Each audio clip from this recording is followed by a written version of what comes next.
Morning प्यारे बच्चों, Urdu class में आप सभी का खुश आमदीद है। बच्चों, आज हम एक वीडियो के साथ आपके सामने हाज़िर होते हैं। तो आज का हमारा मौजू है सैर चौथे दरवेश की।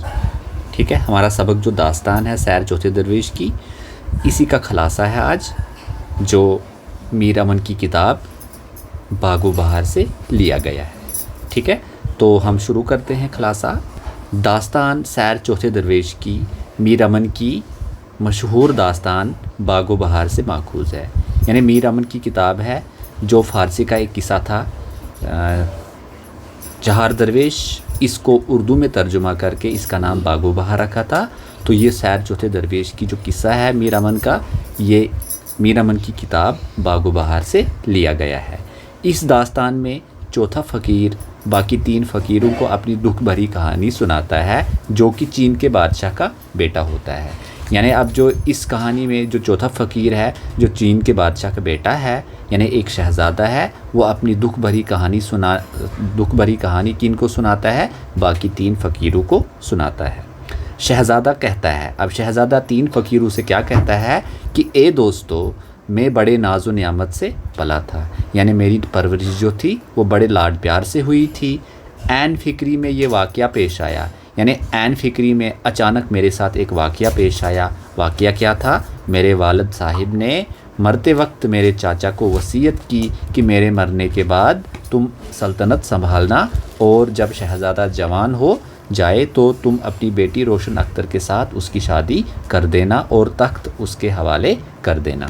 यानी शहज़ादा जो है बाकी तीन फ़कीरों को अपनी दुख भरी कहानी सुनाता है कि मेरे वालिद मोहतरम ने मेरे चाचा से को नसीहत की थी, वसीयत की थी कि मेरे मरने के बाद तुम सल्तनत संभालना, सल्तनत पर राज करना, लेकिन ईमानदारी के साथ काम करना, और जब तक शहज़ादा जवान ना हो जाए तब तक तुम इसकी परवरिश करते रहना, और जब शहज़ादा बड़ा हो जाएगा तो सल्तनत शहज़ादे के हवाले कर देना और अपनी बेटी रोशन अख्तर के साथ इसकी शादी कर देना।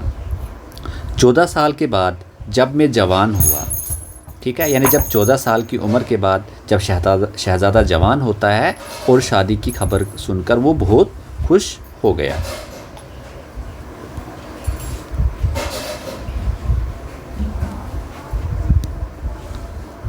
तो एक दिन क्या होता है, एक दिन एक अदना सहेली ने मुझे थप्पड़ मारा और मैं रोता हुआ मुबारक के पास गया।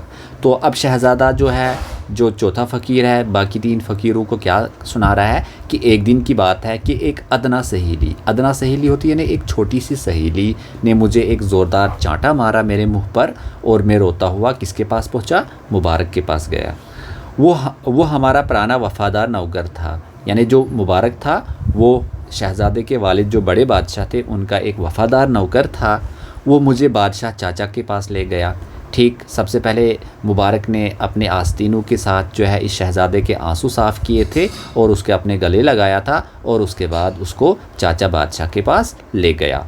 चाचा ने देखकर कहा कि अब इसकी शादी कर देते हैं। यानी मुबारक जब शहज़ादे को लेकर चाचा बादशाह के दरबार में पहुंचा तो चाचा ने इस शहज़ादे को देखकर कहा कि अब इसकी शादी कर देते हैं। नजूमियों ने बादशाह की मर्ज़ी जानकर हिसाब देखकर कहा ये साल शादी के लिए अच्छा नहीं है, क्योंकि अब जो चाचा बादशाह उसने नजूमियों को बुलाया और बादशाह की मर्ज़ी के मुताबिक नजूमियों ने क्या कहा कि ये साल जो है शहज़ादे की शादी के लिए मुनासिब नहीं है, यानी अच्छा नहीं है।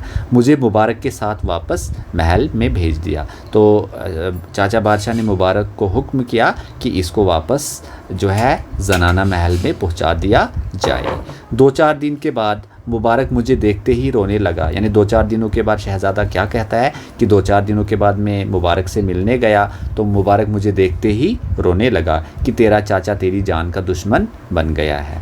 ठीक है, यानी जो चाचा बादशाह है वो दौलत की लालच में आकर अपने भतीजे का जानी दुश्मन बन गया है, लेकिन मुझे तेरी जान बचाने की एक तरगीब सूझी है। तो यानी अब ये मुबारक क्या कहता है शहज़ादे को कि मुझे तेरी जान बचाने की एक तरकीब सूझी है। मुझे साथ लिया और कमरे में कुर्सी को हटाया है। यानी अब मुझे मुबारक जो है मुझे अपने साथ लेता है और कमरे में اس جگہ پر جہاں پر بادشاہ مرحوم بیٹھتا تھا، سوتا تھا، اس کمرے میں کرسی کو ہٹایا اور فرش پر سے پتھر ہٹانے کے بعد، یعنی کرسی کو ہٹا کر فرش کھودنے لگا، اور فرش کو کھودنے کے بعد مجھے ایک تہہ خانہ نظر آیا۔ یعنی کون سا تہہ خانہ؟ جہاں بادشاہ سلامت نے بہت ساری چیزیں رکھی ہوئی تھی۔ اس میں کل 39 مٹکے تھے۔ یعنی میں نے جب اس دریچے کے اندر دیکھا تو مجھے وہاں پر 4 مکان دکھائی دیے، اور ان میں کل 39 مٹکے جو ہے وہ سونے کی زنجیروں سے لٹکے ہوئے تھے۔ ہر ایک کے منہ پر ایک سونے کی اینٹ اور ایک جڑاو کا بندر رکھا ہوا تھا۔ یعنی جو ہر ایک مٹکا ہے اس کے منہ پر ایک سونے کی اینٹ رکھی ہوئی تھی اور ایک جڑاو کا بندر بھی رکھا ہوا تھا۔ اور ایک حوض بھی ایسا دیکھا جو اشرفیوں سے بھرا ہوا تھا۔ یعنی ساتھ ہی ایک حوض تھا، ایک تالاب تھا جو پیسوں سے بھرا ہوا تھا۔ ایک مٹکا ایسا تھا جس کے اوپر نہ اینٹ تھی نہ ہی جڑاو کا بندر بیٹھا ہوا تھا۔ یعنی ان مٹکوں میں سے ایک مٹکا ایسا تھا جس کے اوپر نہ کوئی اینٹ رکھی ہوئی تھی جو سونے کی بنی ہوئی ہے، اور نہ ہی کوئی جڑاو کا بندر جو ہے اس کے اوپر بیٹھا تھا۔ یہ سب تحفے جنوں کے بادشاہ ملک صادق نے دیے تھے۔ یعنی یہ ساری چیزیں جو یہاں پر آپ دیکھ رہے تھے، یہ ساری چیزیں جو ہے تحفے کے طور پر جنوں کے بادشاہ ملک صادق نے بادشاہ مرحوم کو دیے تھے۔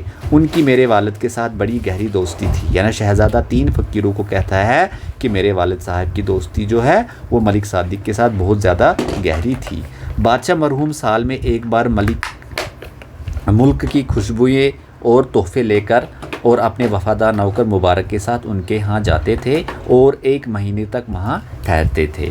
ٹھیک ہے، یعنی شہزادہ 3 فقیروں کو کیا کہہ رہا ہے کہ بادشاہ مرحوم یعنی میرے والد مرحوم سال میں ایک بار ملک کی مختلف قسم کی خوشبوئیں اور قیمتی تحفے لے کر اپنے وفادار نوکر مبارک کے ساتھ ملک صادق کے ہاں جاتے تھے اور 1 مہینے تک ان کی خدمت میں رہتے تھے، 1 مہینے تک وہاں ٹھہرتے تھے، اور جب واپس آتے اور تحفے میں یہ بندر لاتے تھے۔ یعنی جب واپس آتے تھے تو ملک صادق میرے والد محترم کو تحفے کے طور پر یہ بندر دیتے تھے، اور بادشاہ سلامت ان کو لا کر اس تہہ خانے میں رکھتے تھے۔